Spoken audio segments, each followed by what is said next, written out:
ಶ್ರೀನಿವಾಸ ಮಂಕುತಿಮ್ಮನ ಕಗ್ಗ. 8ನೇ ತಾತ್ಪರ್ಯ.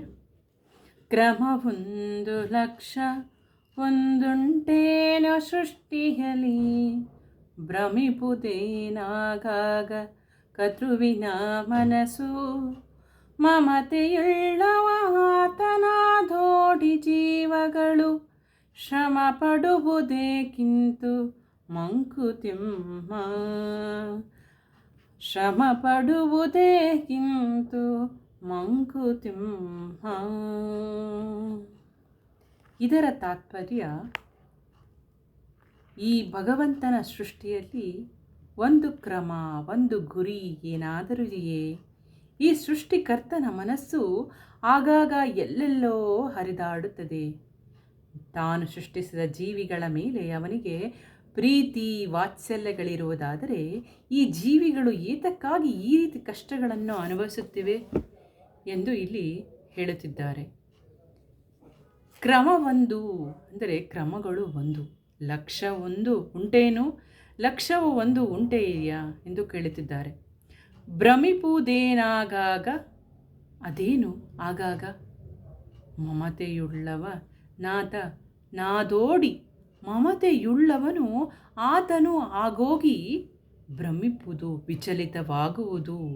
ಈ ಕರ್ತೃ ಜಗತ್ತನ್ನು ಸೃಷ್ಟಿಸಿದವನು ಶ್ರಮ ಕಷ್ಟಪಟ್ಟು ಆದೋದೊಡೆ ಎಂದು ಹೇಳುತ್ತಿದ್ದಾರೆ. ಇಲ್ಲಿ ಗುಂಡಪ್ಪನವರು ಕೇಳುವ ಪ್ರಶ್ನೆ ಹೀಗಿದೆ: ಈ ಭಗವಂತನ ಸೃಷ್ಟಿಯಲ್ಲಿ ಒಂದು ಕ್ರಮ ಅಥವಾ ಗುರಿ ಏನಾದರೂ ಇದೆಯೇ? ಈ ಸೃಷ್ಟಿಕರ್ತನ ಮನಸ್ಸು ಏಕೆ ಆಗಾಗ ವಿಚಲಿತವಾಗಿ ಎಲ್ಲೆಲ್ಲೋ ಹರಿದಾಡುತ್ತದೆ? ತಾನು ಸೃಷ್ಟಿಸಿದ ಜೀವಿಗಳ ಮೇಲೆ ಅವನಿಗೆ ಪ್ರೀತಿ ವಾತ್ಸಲ್ಯಗಳು ಇರುವುದಾದರೆ ಈ ಜೀವಿಗಳು ಏತಕ್ಕಾಗಿ ಈ ರೀತಿ ಕಷ್ಟಗಳನ್ನು ಅನುಭವಿಸಬೇಕು ಎಂದು ಪ್ರಶ್ನಿಸುತ್ತಾ ಗುಂಡಪ್ಪನವರು ಮನಕರಗಿ ಇಂತಹ ಪ್ರಶ್ನೆಗಳನ್ನು ತಮಗೆ ತಾವೇ ಕೇಳಿಕೊಳ್ಳುತ್ತಾ ಓದುಗರ ಮುಂದಿಡುತ್ತಿದ್ದಾರೆ. ಇಡೀ ಜಗತ್ತಿನಲ್ಲಿ ಆಗು ಹೋಗುಗಳಿಗೆ ಏನಾದರೂ ಒಂದು ಕ್ರಮವಿದೆಯೇ ಎಂದು ಅವರ ಪ್ರಶ್ನೆ.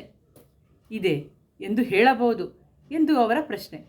ಇದೆ ಎಂದು ಹೇಳಿದರೆ ಹಗಲು ರಾತ್ರಿಗಳು ಭೂಮಿ ಸುತ್ತುವಿಕೆಯಿಂದಾಗಿ ಆಗುತ್ತದೆ. ಭೂಮಿಯು ಒಂದು ಲೆಕ್ಕಾಚಾರದಲ್ಲಿ ಸುತ್ತುತ್ತದೆ. ಹಾಗೆ ಸುತ್ತುವುದರಿಂದ ಋತುಮಾನಗಳು, ಬಿಸಿಲು ಮಳೆ ಗಾಳಿ ಚಳಿ ಕಾಲಗಳು, ಬೆಳೆಗಳು, ಹೂವು ಹಣ್ಣುಗಳಿಗೆ ಒಂದೊಂದು ಕಾಲ. ಹಾಗೆಯೇ ಆದರೂ ಆಗಾಗ ನಮಗೆ ಅರಿಯದಂತೆಯೇ ವ್ಯತ್ಯಾಸಗಳು ಆಗುತ್ತವೆ.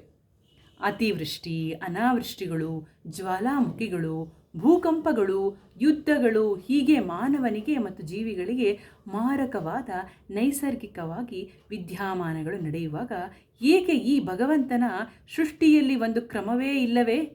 ಮತ್ತು ಇದೆಲ್ಲವೂ ಆಗು ಹೋಗುಗಳು ಪರಮಾತ್ಮನ ಮನಸ್ಸು ಏಕೆ ವಿಚಲಿತಗೊಳ್ಳುತ್ತದೆ ಎಂಬ ಪ್ರಶ್ನೆ ಸಹಜವಾಗಿ ಮೂಡುತ್ತದೆ. ಅಂತಹ ಪ್ರಶ್ನೆಯನ್ನೇ DVGಯವರು ಕೇಳುತ್ತಾರೆ. ಆದರೆ ಈ ಜಗತ್ತಿನಲ್ಲಿ ನಡೆಯುವ ಜೀವಮಾನದ ನಾಟಕದಲ್ಲಿ ಒಬ್ಬೊಬ್ಬರು ಒಂದೊಂದು ರೀತಿ, ಒಬ್ಬರಂತೆ ಒಬ್ಬರಿಲ್ಲ, ಒಬ್ಬರ ಯೋಚನೆಗಳನ್ನು ಮತ್ತೊಬ್ಬರಿಲ್ಲ, ಪ್ರತಿಯೊಬ್ಬರ ಆಸೆ ಆಕಾಂಕ್ಷೆಗಳು ಭಿನ್ನ ಭಿನ್ನ ಅಲ್ಲವೇ? ಅವನ ಬುದ್ಧಿ ಏಕೆ ಹಾಗೆ ಭಿನ್ನ ಭಿನ್ನ ಎನ್ನುವುದಕ್ಕಿಂತ ವಿಜ್ಞಾನಿಗಳು, ಶಾಸ್ತ್ರಜ್ಞರು, ತತ್ವವೇತ್ತರು ಸಹ ಭಿನ್ನ ಭಿನ್ನವಾದ ವ್ಯಾಖ್ಯಾನವನ್ನು ಮಾಡುತ್ತಾರೆ. ಹಾಗಾಗಿ ಭಿನ್ನತೆಯ ಜೀವನದ ಲಕ್ಷಣ ಅಥವಾ ಗುಣ. ಈ ಭಿನ್ನತೆಗೆ ಆ ಪರಮಾತ್ಮನೇ ಕಾರಣನೋ ಎಂದರೆ ಹೌದೋ ಅಲ್ಲವೋ? ಇಲ್ಲಿ ಎರಡು ವಿಚಾರಗಳಿವೆ. ಎಲ್ಲವೂ ಪರಮಾತ್ಮನ ಇಚ್ಛೆಯಂತೆ ನಡೆಯುತ್ತದೆ ಎಂದರೆ ಖಿನ್ನತೆಯು ಅವನ ಇಚ್ಛೆಯಂತೆಯೇ ಆಯಿತಲ್ಲವೇ? ಹಾಗೆಯೇ ಪ್ರತಿ ಜೀವಿಯು ಅವನವನ ಕರ್ಮಕ್ಕನುಗುಣವಾಗಿಯೇ ಫಲಗಳನ್ನು ಪಡೆದು ಜೀವಿಸುತ್ತವೆ ಎಂದಾದರೆ ಇಲ್ಲಿ ಪರಮಾತ್ಮನ ಪ್ರಮೇಯ ಕಡಿಮೆ ಇದೆಯೇ, ಇದೋ ಅಥವಾ ಅದೋ ಎನ್ನುವ ದ್ವಂದ್ವ ಸಹ ಮಹಾಪಂಡಿತರನ್ನೇ ಕಾಡಿದೆ. ಇಂದಿಗೂ ಇತ್ಯರ್ಥವಾಗದೆ ಉಳಿದಿದೆ. ಈ ಕಗ್ಗಕ್ಕೆ ಮತ್ತು ಈ ಕಗ್ಗದ ಹಿಂದಿನ 4 ಕಗ್ಗಗಳಿಗೆ ಮತ್ತು ಮುಂದೆ ಬರುವ ಕಗ್ಗಗಳಿಗೂ ಒಂದು ಹಿನ್ನೆಲೆಯುಂಟು. ಗುಂಡಪ್ಪನವರು ಈ ಕಗ್ಗವನ್ನು ಮೊದಲು ಪ್ರಕಟಿಸಿದ್ದು 1942ರಲ್ಲಿ. ಆ ಜಗತ್ತಿನಲ್ಲೆಲ್ಲೂ ಬರ, ಅನಾವೃಷ್ಟಿ, 2ನೇ ವಿಶ್ವಯುದ್ಧದ ಕಾಲ, ಅಲ್ಲಲ್ಲೂ ಹಾಹಾಕಾರ, ಆಕ್ರಂದನ, ಬಡತನ, ಆಹಾರದ ಕೊರತೆ, ರೋಗ ರುಜಿನಗಳ ಮಹಾಪೂರ, ಹೀಗೆ ಹಲವಾರು ಪ್ರಕೋಪಗಳಿಗೆ ಬಲಿಯಾಗಿ ಜನರು ತೊಳಲಾಡುತ್ತಿದ್ದರು. ಹಾಗಾಗಿ ಡಿ ವಿ ಜಿಯವರು ಅಂದಿನ ಪರಿಸ್ಥಿತಿಗೆ ಪ್ರತಿಕ್ರಿಯೆಯ ರೂಪದಲ್ಲಿ ಆ ಪರಮಾತ್ಮನು ಎಲ್ಲರನ್ನು ಸೃಷ್ಟಿಸಿ ಎಲ್ಲರಲ್ಲೂ ಸಮಾನವಾದ ಪ್ರೀತಿ ಇದ್ದರೆ ಈ ರೀತಿಯ ಸಂಕಷ್ಟಗಳು ಜನರಿಗೆ ಏಕೆ ಎಂಬುದಂಥ ಕರುಣಾಪೂರಿತವಾದ ಪ್ರಶ್ನೆಗಳನ್ನು ತಮ್ಮನ್ನು ತಾವೇ ಕೇಳಿಕೊಳ್ಳುತ್ತಾರೆ. ಆದರೆ ವಾಚಕ ಮಿತ್ರರೇ, ಅಂದಿನ ಸ್ಥಿತಿಗೂ ಇಂದಿನ ಸ್ಥಿತಿಗೂ ಏನು ವ್ಯತ್ಯಾಸವಿಲ್ಲ. ಪ್ರಪಂಚದಲ್ಲಿ ಮಾನವನ ಜೀವನ ಇನ್ನಷ್ಟು ಕ್ಲಿಷ್ಟಕವಾಗಿದೆ, ಇನ್ನಷ್ಟು ಹದಗೆಟ್ಟಿದೆ.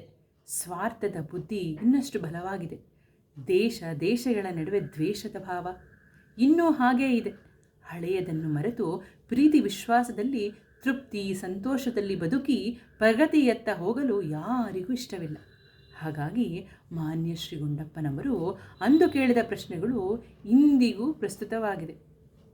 ಹೀಗೆ ಹೇಳುತ್ತಾ 8ನೇ ತಾತ್ಪರ್ಯ ಮುಗಿಸುತ್ತಿದ್ದೇನೆ. ಹರೇ ಶ್ರೀನಿವಾಸ.